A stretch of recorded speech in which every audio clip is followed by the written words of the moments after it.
சில ரகசியம்லாம் வெளி உலகத்துக்கு தெரியவே தெரியாது. ஜெயலலிதா அம்மையார் என்ற ஒரு சாந்த முகத்தை வைத்துக்கொண்டு பின்னாடி இயக்கியது எல்லாமே அசுர முகம் கொண்ட சசிகலா அம்மையார். 2 பேர் ஜாத்தியை பார்த்தா எனக்கு தான் தெரியும். அம்மா எப்பவுமே எதிர்கட்சியா இருந்தாங்கன்னாக்கா ஆக்டிவ் பாலிடிக்ஸ் பண்ண மாட்டாங்க. அவங்க நேரா போய் கொடநாடுல போய் படுத்துப்பாங்க. எப்பயாச்சும் பிரஸ் சந்திக்கும் போது மைனாரிட்டி திமுகன்னுவாங்க. சரத் என்ற ஒரு அமைச்சர் ஏதோ மருந்தை இந்த செல்போன்ல பண்ணதுக்கு திமுக பண்ண மாதிரி ஆர்ப்பாட்டம். ஜெயலலிதா அம்மையார் காலத்துல ஏதாவது ஒண்ணு சொல்லுங்க நீங்க பண்ணிருக்காங்கன்னு அந்த மாதிரி.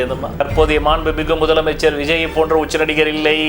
அங்கதான் தன்னை அறிய மறந்து விட்டார் எடப்பாடி பழனிசாமி. ஜெயலலிதா அம்மையார் 4.5 ஆண்டுகள் தூங்கிவிட்டு 6 மாதம் ஒரு குடும்பம் நம்மை ஆளலாமா சொல்லுங்கள் அப்படின்னாக்கா கூட்டம் வரும். நீ சொன்னா யார் வருவான்? கட்சிக்காரன் வருவான், தொண்டம் வருவான், சாதாரண ஆள் போக மாட்டான். உடனே எம்ஜிஆர் கை கட்டினார் கிடையாது. இந்த பவுடரை செல்போன்ல போட்டு பண்ணதுக்கே இவங்க பண்ண ஆர்ப்பாட்டம் எத்தனை பேர் கைதானாங்களோ அந்த மாதிரி யார் அந்த சாருக்கு பண்ணார்? எடப்பாடி பண்ணல. செந்தில் பாலாஜி குற்றவாளி என்று நீதிமன்றம் சொல்லியும் அவரை மந்திரி பதவியிலிருந்து தூக்காததுக்கு ரோட்டுக்கு வந்தார் எடப்பாடி. வரல. உங்கள் வாழ்க்கையில் விடை காண முடியாத கேள்விகளுக்கு விடை சொல்ல வருகிறார் The one and only hat-trick success astrologer in India. ஜோதிட சத்குருஜி மெஹரு தன் சுய ஜாதகத்தின் மூலம் விழிப்புணர்வு பெற்ற ஒரு மறைபொருள். ஏன் சார் அம்மாவுக்கு அப்புறமா ஒரு லீடரு அம்மா லெவலுக்கு இல்லைன்னா எங்க அம்மா காலில் விழுறவனு தானே பதிவு கொடுத்தாங்க. அந்த கட்சியிலே யார் காலில் விழுறாங்களோ அவங்க தான் அம்மா கிட்ட நெருங்க முடியும். அவங்களுக்கு தான் பதவி கொடுப்பாங்க. அப்போ காலில் விழுகும் பொழுதே ஒரு கல்வி அறிவு உள்ளவன் விழமாட்டான். இப்போ என்ன நீங்கள் கூட்டு போனீங்கன்னா நான் விழமாட்டேன். ஏன்னா எனக்கு கல்வி அறிவு இருக்குது. என் கல்வி அறிவு எனக்கு சோறு போடுன்றது எனக்கு தெரியும். நான் அங்கே போய் காலில் விழுந்து பதவி வாங்கி அதுக்காக நான் ஆணவத்தில் பேசலை. நான் எனக்கு தெரியும் அந்த காலில் ஏன் அவங்க உழ வைக்கிறாங்கன்னா தே ஆர் செட்டிங் நேரேட்டிவ்னு எனக்கு தெரியும். உண்மையாக நானே மனசு எனக்கு பிடிச்சதுன்னா சில பேர் காலில் நான் விழுந்திருக்கேன். அது எனக்கே மனசு சொல்லும் இவங்க காலில் விழு, உண்மையிலே அவங்க பணிவாக இருக்காங்க, அவங்க காலில் விழு அப்படின்னு என் மனசு சொல்லும். ஆனால் நீ விழுன்னு சொன்னால் நான் விழமாட்டேன். என்னை விட அவர் தாழ்ந்தவர் காலில் நான் விழுந்திருக்கேன். ஏன்னா என்னுடைய வசதி என்னுடைய அந்த பொருளாதாரத்தை விட குறைந்த பொருளாதாரம் உள்ள ஒரு காலில் நான் விழுந்திருக்கேன். உதாரணமாக என் குருநாதர்கள் காலில், என் ஜோதிட குருநாதர் காலில் விழுந்திருக்கேன் நான். காரணம் அவங்களுடைய அந்த ஜோதிட மேதமை, அந்த ரைட்டிங்ஸ், அதை பார்த்து நான் விழுந்திருக்கேன். ஆனால் நீ என்னை விழுன்னு சொன்னீங்கன்னாக்கா அது நீ உன் ஆணவத்தில் சொல்கிறேன்னு அர்த்தம். அந்த ஆணவத்துக்கு நான் அடிபடைய மாட்டேன். ஒரு ரெசிஸ்டன்ஸ் இருக்கும்ல. ஆனால் அம்மா எல்லாருமே காலில் விழுறவங்களுக்கு மட்டும்தான். அவங்க அது ஏன் சொன்னாங்கன்னா அது அவங்க பதவிக்கு பாதுகாப்பு. இன்றைக்கி நீங்கள் எவ்வளோ கேள்விப்படுறீங்க தாவேக்க எம்எல்ஏக்களை தூக்குறாங்கன்னு. இதெல்லாம் அவங்க எம்ஜிஆர் கூட இருந்தே பார்த்துட்டு வந்தவங்க. அதனால் வேண்டி அவங்களுக்கு 5 மொழி தெரியும், அவங்க அறிவாளி, அவங்க நல்லா இங்கிலீஷ்லேயும் பேசுவாங்க, தமிழ்லேயும் பேசுவாங்க, அது வேறு. ஆனால் அதே மாதிரி ஒரு ஆள் அந்த கட்சியில் இருந்துட்டால் தன் தலைமையை சேலஞ்ச் பண்ணுவானோன்ற பயம் அந்த அம்மாவுக்கு இருக்கும். ஏன்னா அந்த அம்மாவுக்கு புதன் அஸ்தமனம். அந்த பயம் எம்ஜிஆருக்கு இல்லை. காரணம் எம்ஜிஆருக்கு லக்னாதிபதி வலு. எப்பவுமே லக்னாதிபதி அஸ்தமனம்னா பீஸ் போன பல்பு. ஆக்சுவலாக சில ரகசியம்லாம் வெளி உலகத்துக்கு தெரியவே தெரியாது. அதெல்லாம் தெரிஞ்சுக்கணுன்னா மதிநுட்பம் வேணும், கூர்ந்து கவனிக்கணும், ஃபார்சைட் கோல் இருக்கணும். உண்மையாக ஜெயலலிதா அம்மையார் என்ற ஒரு சாந்த முகத்தை வைத்துக்கொண்டு பின்னாடி இயக்கியது எல்லாமே அசுர முகம் கொண்ட சசிகலா அம்மையார். இந்த ஜாதகம் அந்த ஜாதகத்தை பயன்படுத்தி கொண்டது. அந்த ஜாதகம் அவர்களுடைய அபிலாஷைகளுக்கு ஜெயலலிதா ஜாதகத்தை பயன்படுத்தி கொண்டது. 2 பேர் ஜாதகத்தை பார்த்தா எனக்கு தான் தெரியும், மற்றவங்களுக்கு தெரியாது. அது எப்படி சொல்கிறது, விவேக் சொன்ன மாதிரி தான். புரிஞ்சவங்க புரிஞ்சுக்கோங்க, புரிஞ்சிக்காதவங்களுக்கு புரிஞ்சவங்க எடுத்து சொல்லுங்கள். அந்த மாதிரி தான் போயிடணும். ஆமாம், நஷ்டம் உனக்கு தான் என்ன புரிஞ்சிக்கலனாக்கா ரைட்டு, புரிஞ்சவன் நான் சொல்கிறேன். இது தேடலில் உள்ளவங்களுக்கு இது பயன்படும். ஆமாம், இல்லைன்னா அவங்க தவறான பாதைக்கு போயிடுவாங்க, பொருள் பாதையாக இருந்தாலும் அருள் பாதையாக இருந்தாலும். ஸோ இப்படி அந்த அம்மா காலில் விழுறவனுக்கு என்ன அறிவு இருக்கும்? காலில் விழுற அறிவு தான் இருக்கும். காலில் விழுந்துட்டு வெளியில் போய் 1000 கோடி சம்பாரிச்சிக்கலாம், மந்திரி பதவி வச்சுக்கிட்டு 100 கோடி சம்பாரிச்சிக்கலாம், 50 கோடி சம்பாரிச்சிக்கலாம், 4 வப்பாட்டியை வச்சுக்கலாம் அப்படின்றவன் தான் காலில் விழுவான். தன் திறமையினாலும் தன் தகுதியினாலும் தன்னுடைய புத்திசாலித்தனத்தாலும் தன் வயிற்றை கழுவிக்கொள்ள முடியும், வசதி வாய்ப்புகளோடு பல கோடிகளோடே கழுவிக்கொள்ள முடியும் என்றவன் ஏன் காலில் விழுவான்? பகவான் ஓஷோ பிறக்கும் போது அவங்க அப்பா பாக்கெட்டில் 10 ரூபா இருந்தது. ஆனால் அவர்கிட்ட இருந்த அந்த பிரில்லியன்சி, அந்த புத்திசாலித்தனம், 1.5 லட்சம் புக்கு படித்ததை வச்சு அமெரிக்கா கண்ணில் விரல விட்டு ஆட்டினார்ல. 93 ரோல்ஸ் ராய்ஸ் வச்சிருந்தார்ல. அவர் ஏன் போய் விழணும் ஒரு முதலமைச்சர் காலில்? அவர் அமெரிக்கா அதிபதியே அவர் கிரிட்டிசைஸ் பண்ணாரு. ஆமாம், அமெரிக்க அதிபரையே கிரிட்டிசைஸ் பண்ணவர். அதான் சொல்லுவார், வித்யா கர்வம்னு ஒன்று உண்டு. அந்த வித்யா, அதனால தான் கற்றவருக்கு சென்ற இடமெல்லாம் சிறப்புன்னா, செல்வந்தனுக்கு அந்த ஊர்ல தான் சிறப்பு, அடிபொடிகிட்ட தான் சிறப்பு, காலில் விழுந்தா ஒரு 100 ரூபா கொடுப்பாருன்ற அந்த இடத்துல தான் சிறப்பு. ஆனா ஒரு பிச்சா பக்கரியா இருப்பான் வித்யாகரம், அவன் அப்படி கால் மேல கால் போட்டு பேசுவான், இப்படி போட்டு தான் பேசுவான். அப்புறம் சொல்லு, நீ முதலமைச்சராக கூட இருக்கலாம், சொல்லு, அப்புறம் நீங்க முதலமைச்சரா, சந்தோஷம், எடுத்துட்டு போங்க, எனக்கு என்ன இருக்கு, நான் உங்ககிட்ட வந்து எதுக்கு வந்து ஏதாவது பிச்சை கேட்க வந்தா தானே கேட்கணும் இல்லையா? அது ஒரு ஞான செருக்கு தானே. அதுதான் வித்யாகர்வன்றாரு. அதான் ஓஷோ சொல்றாரு, ஒரு வறுமையாளனாக இருந்து அவனிடம் வித்தை இருந்தாக்கா அவங்ககிட்ட தான் கர்வம் இருக்கும், பணக்காரங்கிட்ட கர்வம் இருக்காதுன்றார் ஓஷோ. ஏன்னா அவனுக்கு தெரியும் வியாபாரத்தில் ஒரு நாள் இந்த பணம் போயிடும்னு. வித்தை உள்ளவனுக்கு தெரியும், புயலே அடித்தாலும் மழையே பெஞ்சாலும் என் வித்தை அடுத்த பிறவிக்கும் போவாது என்னை விட்டு. ஆனால் நீ அனில் அம்பானி மாதிரி 2 லட்சம் கோடி உனக்கு சொத்தை, அப்பன் சொத்தை பிரித்து கொடுத்தா அதை விட்டுட்டு 40,000 கோடி மேற்கொண்டு கடனை வாங்கிட்டு போய் கோர்ட்டில் கை கட்டி நிற்க முடியும். நீ 2 லட்சம் கோடிக்கு அதிபதியாக இருந்தாலும் சரியான முறையில் புத்திசாலித்தனமாக வியாபாரம் பண்ணலன்னா. ஆனால் நான் கற்ற வித்தையை நீங்கள் என்னால் மறக்கவே அடிக்க முடியாதுன்னு ஒரு Osho. What you train you cannot untrain in any janma. இந்த ஜென்மம் மட்டும் கிடையாது, இன்னும் எத்தனை பிறவி எடுத்தாலும் நான் கற்ற இந்த ஜோதிடம் எனக்கு மறக்காது. நம்ம என்ன கம்ப்யூட்டரா டக்குன்னு டெலீட் பண்றதுக்கு? அதுதான் உனக்கு பூர்வ புண்ணியம்ன்றான். பூர்வ புண்ணியத்துல காசு பணம் இல்ல, பூர்வ புண்ணியத்துல பல பிறவிகளாக நீ கற்ற வித்தை இருக்கு, நீ கற்ற திறமை இருக்கு, நீ கற்ற அறிவாற்றல் இருக்கு. அப்போ அந்த காலில் விழற அளவுக்கு அறிவு உள்ளவங்க தான் எல்லா கட்சியிலையும் வச்சிருப்பாங்க. ஆனால் எம்ஜிஆர் அப்படி கிடையாது. லக்னாதிபதி வலுத்த எம்ஜிஆர் கூட இருந்தது யாரு? ஒரு வலம்புரி ஜான வச்சிருந்தார். அவர் 4 MA, தமிழில் லிட்ரேச்சர் MA, இங்கிலீஷில் ஒரு MA லிட்ரேச்சரு, தமிழ் லிட்ரேச்சரில் ஒரு MA, பேச்சாளர். ஒரு சோவை வச்சிருந்தாரு, சட்ட ஆலோசனையா ஒரு சோவை கூப்பிடு. ஆமாம், 10, அதான் சொல்லுவாங்க, எம்ஜிஆர் மூலையில் 12 ஃபைல் வச்சிருந்தாரு. 12 நிபுணர்கள், நான் சொன்ன அறிஞர்கள், 12 அறிஞர்களை வச்சு ஆட்சி பண்ணார் அவர். காரணம், அவர் லக்னாதிபதி பலமா இருக்குது. அதனால நான் என் சைடில் இருக்கிறேன், என் சைடில் நான் எப்படி பலமா இருக்கணும், அதே மாதிரி 12 துறையில் பலமா இருந்தால் தானே ஒரு 8 கோடி, அன்னைக்கு 4 கோடி தமிழர்கள், அந்த 4 கோடி பேருடைய வாழ்வாதாரத்தை நிர்ணயிக்கிற இடத்துல நீங்க இருக்கிறீங்க. அதனால தான் உங்க பேர் முதல்வன்றான். எப்படி ஒரு வீட்டுக்கு முதல்வன் வந்து குடும்ப தலைவனோ, அப்படி ஒரு நாட்டுக்கு முதல்வன் தான் அந்த நாட்டின் குடும்ப தலைவன். அப்ப தலைவன் மூலையிலிருந்து வரணும். அதனால தான் பேரு தலைமை செயலகம்னு வச்சான். தமிழ்ல வந்து சும்மா இல்லை, ஒவ்வொரு வார்த்தைக்கும் ஒரு அர்த்தம் இருக்கு. அது காலின் செயலகம்னு வைக்கல, வயிறின் செயலகம்னு வைக்கல, தலைமை செயலகம். தலையிலிருந்து வரக்கூடிய ஆர்டர்ஸ். 43 துறைகள் இருக்கு தமிழ்நாட்டில். 43 துறைகளுக்கு 43 அமைச்சரை போடணும். ஆனால் இன்னைக்கு நம்ம தமிழ்நாட்டில் 35 அமைச்சர்கள் முதலமைச்சரோடு சேர்ந்து அந்த 43 துறைகளையும் கவனிக்கிறாங்க. அந்த 43 துறைகளுக்கும் ஒரு அமைச்சர் இருக்கணும், ஒரு அரசு அதிகாரி இருக்கணும், ஒரு நிபுணர் குழு இருக்கணும், ஒரு IAS இருக்கணும். அப்போ ஜெயலலிதா அம்மையாருக்கு லக்னாதிபதி அஸ்தமனம். சோ மாதிரி ஒரு ஆளையும் வலம்புரி ஜான் மாதிரி ஒரு ஆளை வச்சுக்கிட்டாக்கா நாளைக்கு 10 MLA பிரிச்சுன்னு போனா, நாளைக்கு 20 MLA பிரிச்சுன்னு போனா. அதனால எல்லாருக்குமே காலில் விழக்கூடிய அறிவு உள்ளவர்களையே வைத்திருந்தார். அங்கே படித்தவனாக இருந்தால் கூட காலில் தான் விழணும். நீ விழுமனாட்டு அப்ப படிச்சவன் எப்படி விழுவான்? உண்மையான படிச்சவன், டிகிரி படிச்சவன் விழுவான். உண்மையான படிப்புன்றது அதான் வலம்புரி ஜான் சொன்னாரு, கல்வி என்பது கல்லுதல் என்ற வார்த்தையிலிருந்து வருகிறது. பட்ட படிப்பு படித்தவன் கல்விமான் அல்ல, தொடர்ந்து சாகும் வரையில் ஏதோ ஒரு புது விஷயத்தை கற்றுக்கொண்டே கல்லுதல்லே இருக்கிறானே அவன் கல்விமான். அவன் எப்படி காலில் விழுவான்? நம்ம சொன்ன அந்த செருக்கு, அதுதான் விஷயம். ஸோ அப்போ என்ன ஆகுது, இவர் காலில் விழுந்து வந்ததை கூட மக்கள் மன்னிச்சு தான் 2019 13 இடைத்தேர்தலில் ஜெயிக்க வச்சாங்க. மீண்டும் 2021 ஜெயிக்க வச்சாங்க.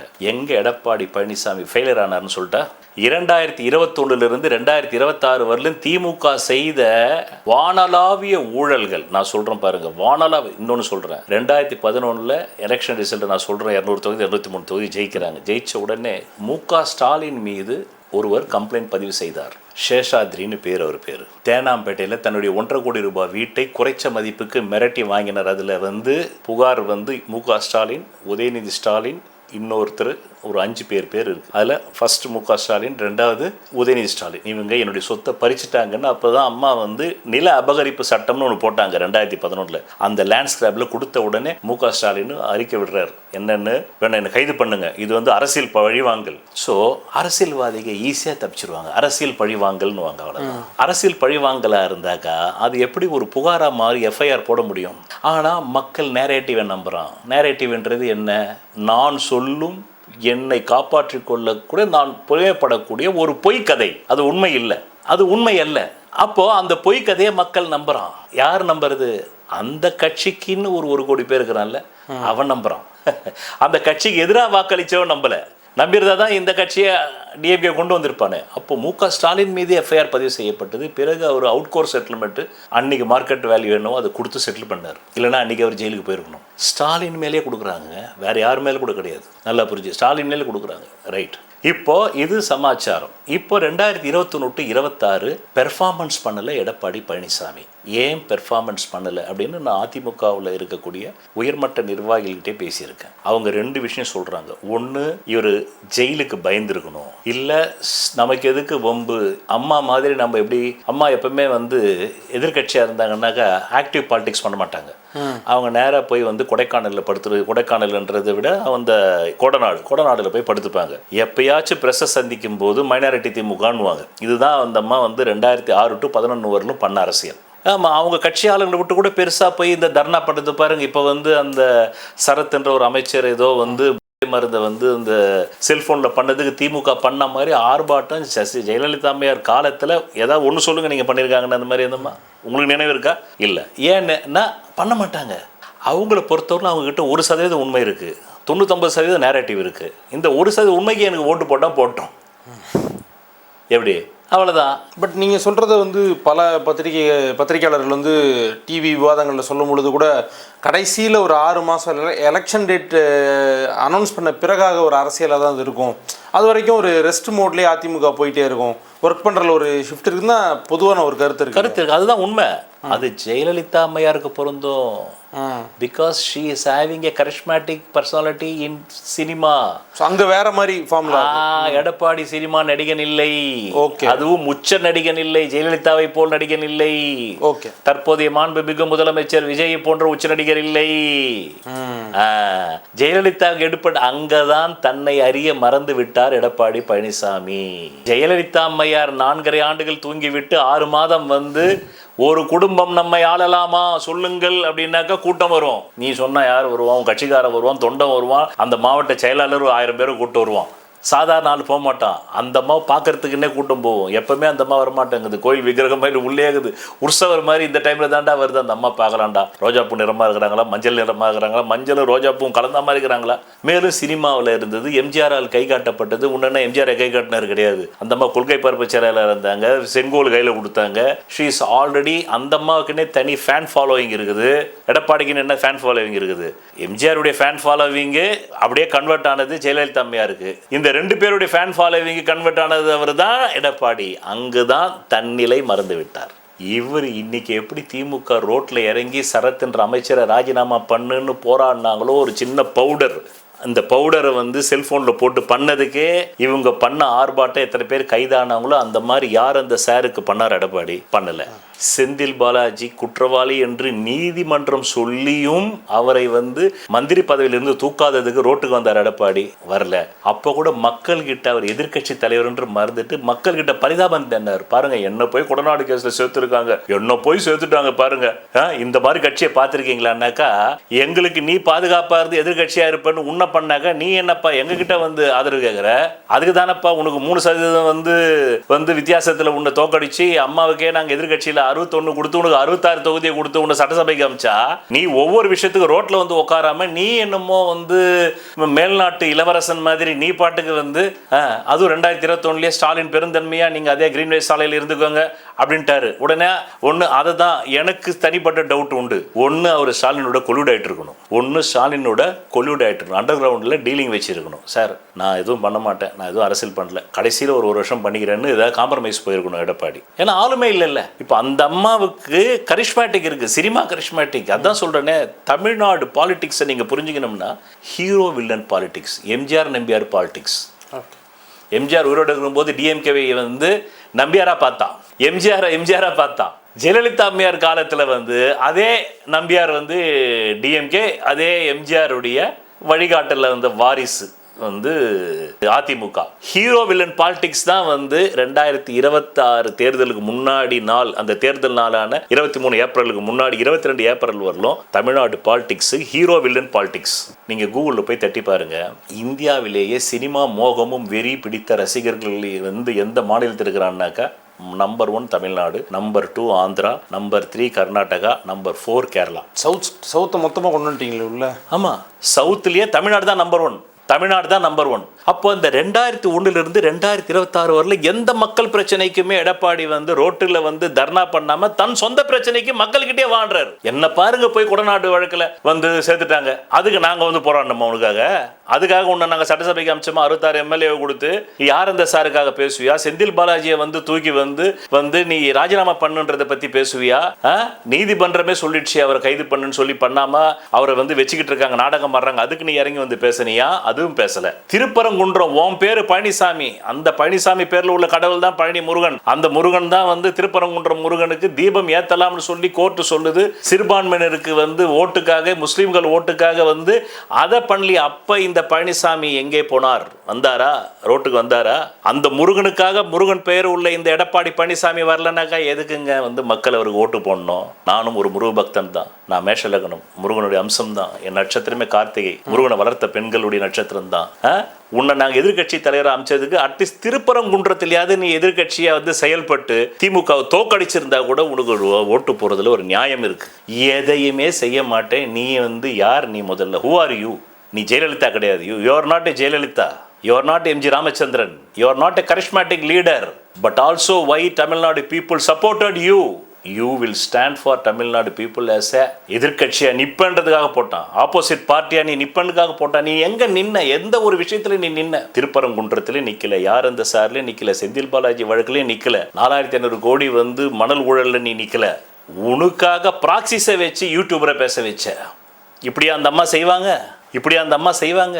அப்போ மக்களுக்கு முழுக்க ஒரு எதிர்க்கட்சி தலைவனாக நம்மை இந்த மனிதன் காப்பாற்ற மாட்டான் என்ற முடிவெடுத்து விட்டார்கள்.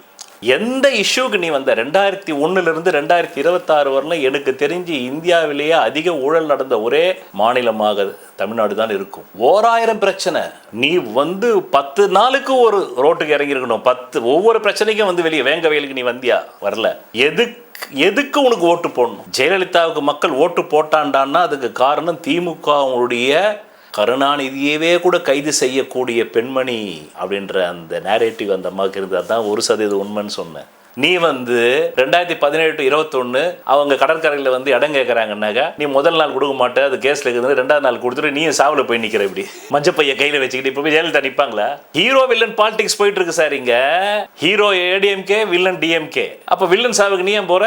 அங்கேயே நீ லீடர் இல்லைன்னு ஆகிப்போச்சு. இதில் வேற ரஜினிகாந்த் பெரிய அவரு மாதிரி அவர் வந்து அந்த சாவுக்கு இடம் கொடுக்கலன்னு நீங்களாம் நான் பெரிய அவ்வளோ பெரிய வந்து மேதைகளா அப்படின்னு அவர் கேட்குறாரு. முதல்ல கேட்கறதுக்கு இவர் யாரு? இவர் என்ன மக்களால் தேர்ந்தெடுக்கிற பிரதிநிதியா? ஒரு இது கூட நீ எம்எல்ஏ கூட கிடையாது, நீ கவுன்சிலர் கூட கிடையாது. நீ இவரும் இன்னொரு அமைச்சரும் போய் ஒரு வந்து கருணாநிதி சாவலை அப்படி நிற்கிறாங்க மஞ்சப்பையை கையில் வச்சுக்கிட்டு. அப்போ நீ மஞ்சப்பை பழனிசாமி ஆகிட்ட. எடப்பாடி பழனிசாமியா இருந்து நீ மக்களை காப்பாற்றுவேன்னு சொன்னா நீ வந்து வில்லன் கட்சியோட கொலியுட் ஆகிட்ட. அப்போ உனக்கு எப்படி மக்கள் வாக்களிப்பான்? திருப்பரங்குன்றத்துக்கு வரமாட்டேன், யார் இந்த சாருக்கு வரமாட்டேன், செந்தில் பாலாஜிக்கு வரமாட்டேன், யார் ஒருத்தன் போஸ்டர் போட்டாலும் அவனை தூக்கி போய் கைது பண்றாங்க, அதுக்கு குரல் கொடுக்க மாட்டேன். நீ மட்டும் செட் பண்ண ப்ராக்சி யூடியூபருக்கு பிரச்சனை, அவங்க வீட்டில் பிரச்சனைன்னா குரல் கொடுப்பேன். அப்போ நான் வந்து திமுக நிர்வாகி பேசும்போது அவர் ஜெயிலுக்கு போயிருந்தா பெரிய தலைவராக இருப்பார் சார். அவர் ஜெயிலுக்கு போகிறதுக்கு பயந்துட்டாரு. அப்போ ஜெயிலுக்கு போகிறது ஜெயலலிதா அம்மையார் யாருங்க? She was studied in church convent, fluent English, can speak she. அந்த அம்மாவை தூக்கி போய் வச்சாங்களேங்க உள்ள கற்பாம்பூச்சி இருக்கிற இடத்துல கொண்டு போய் கலைஞர் கருணாநிதி தூக்கி போய் வந்து 21 நாள் வந்து ஜெயிலில் வச்சாங்க. அதுக்கப்புறமா வந்தப்புறம் தானே அந்த அம்மா பெரிய லீடர் ஆனாங்க. அந்த அம்மா விடவா நீ பெரிய எடப்பாடி பழனிசாமி? அந்த அம்மா வந்து என்ன? அந்த அம்மா வந்து ஈட்டன் வித் டைமண்ட் ஸ்பூன். அந்த லேடி முன்னாடி உட்காந்துனால பேச முடியுமா? 1/2 hour நான் பேசுவேன் அந்த லேடி முன்னாடி, உயிரோடு இருந்தாங்க 6 மணி நேரம் கூட பேசுவேன். ஏன்னா எனக்கு விஷயம் தெரியும், என்கிட்ட வித்தை இருக்கு. நீ பேசுவ எடப்பாடி பழனிசாமி, நீ பேச மாட்ட. அதுதான் உன்னுடைய கிளாரிபர். ராமாயணத்தை எழுதுனது சேக்கிழார்ன்ற ராமாயணத்தை எழுதுனது சேக்கிழார்ன்ற அளவுக்கு தான் உன்னுடைய மென்டல் பவர் இருக்கு. அதை மீறி உனக்கு மக்கள் 2019 13 தொகுதியில ஜெயிக்க வச்சான்னாலே நீ தமிழ்நாட்டு மக்கள் காலுக்கு என்னைக்கும் பாத பூஜை பண்ணிட்டு இருக்கணும். எடப்பாடி பழனிசாமி அவர்கள் அவர் உயிரோடு இருக்கிறவர்கள் தமிழக மக்கள் பாத பூஜை பண்ணணும். ராமாயணத்தை எழுது சேக்கிழாராம்.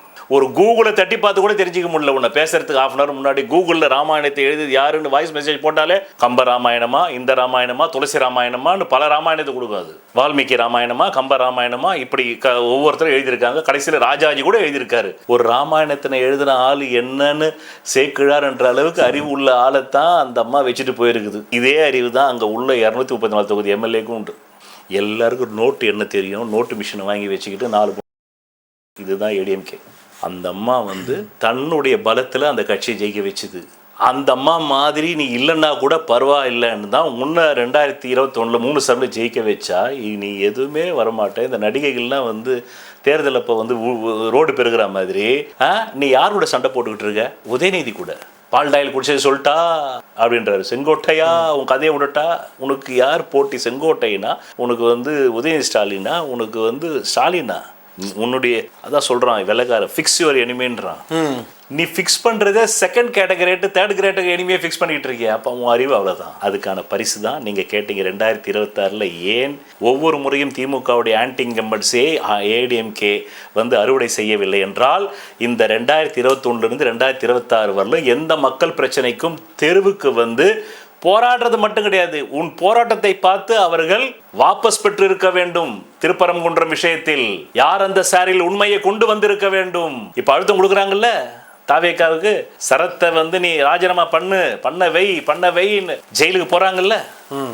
அப்படி நீயும் போல, உன் 2ஆம் கட்ட தலைவருக்கும் போல, 3ஆம் கட்ட தலைவரும் போல உனக்கு மக்கள் கொண்டாந்து ஒட்டி உன்னை கொண்டாந்து முதலமைச்சராக உட்கார வச்சு மீண்டும் ஒரு 50,000 கோடி அடிக்கிறதுக்கு. இதுவரையில் இல்லீகல் பிஸ்னஸ் பண்ணிக்கிட்டு இருந்தவங்கலாம் ஒரு எம்எல்ஏவுக்கு வந்து ஃபண்ட் பண்ணிவிட்டு நீங்கள் ஜெயிச்சா நாங்கள் சாராயம் ஓட்டிக்கணும் சார்ன்னுவாங்க. இப்போ சாராய வியாபாரியே எம்எல்ஏ ஆகிட்டான், சாராய வியாபாரியே மந்திரி ஆகிட்டான். போகடா.